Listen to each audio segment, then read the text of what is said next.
By 9 a.m. that day, Mike and I were working for Mrs. Martin. She was a kind and patient woman. She always said that Mike and I reminded her of her two grown sons. Although kind, she believed in hard work and kept us moving. We spent 3 hours taking canned goods off the shelves, brushing each can with a feather duster to get the dust off, and then restacking them neatly. It was excruciatingly boring work. Mike's dad, whom I call my rich dad, owned 9 of these little superettes, each with a large parking lot. They were the early version of the 7-Eleven convenience stores, little neighborhood grocery stores where people bought items such as milk, bread, butter, and cigarettes. The problem was that this was Hawaii before air conditioning was widely used, and the stores could not close their doors because of the heat. On two sides of the store, the doors had to be wide open to the road and parking lot. Every time a car drove by or pulled into the parking lot, dust would swirl and settle in the store.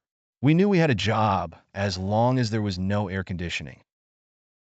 For 3 weeks, Mike and I reported to Mrs. Martin and worked our 3 hours. By noon, our work was over, and she dropped 3 little dimes in each of our hands. Now, even at the age of 9 in the mid-1950s, 30 cents was not too exciting. Comic books cost 10 cents back then, so I usually spent my money on comic books and went home. By Wednesday of the 4th week, I was ready to quit. I had agreed to work only because I wanted to learn to make money from Mike's dad, and now I was a slave for 10 cents an hour. On top of that, I had not seen Mike's dad since that first Saturday. I'm quitting, I told Mike at lunchtime.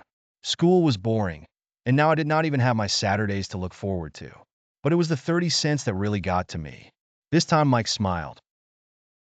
"What are you laughing at?" I asked with anger and frustration. "Dad said this would happen. He said to meet with him when you were ready to quit." "What?" I said indignantly. "He's been waiting for me to get fed up?" Sort of, Mike said. "Dad's kind of different. He doesn't teach like your dad. Your mom and dad lecture a lot. My dad is quiet and a man of few words. You just wait till this Saturday. I'll tell him you're ready." "You mean I've been set up?" "No, not really, but maybe. Dad will explain on Saturday." Waiting in line on Saturday, I was ready to face Mike's dad. Even my real dad was angry with him. My real dad, the one I call the poor one, thought that my rich dad was violating child labor laws and should be investigated. My educated, poor dad told me to demand what I deserve. At least 25 cents an hour. My poor dad told me that if I did not get a raise, I was to quit immediately. "You don't need that damn job anyway," said my poor dad with indignation. At 8 o'clock Saturday morning, I walked through the door of Mike's house when Mike's dad opened it. "Take a seat and wait in line," he said as I entered. He turned and disappeared into his little office next to a bedroom. I looked around the room and didn't see Mike anywhere. Feeling awkward, I cautiously sat down next to the same 2 women who were there for weeks earlier.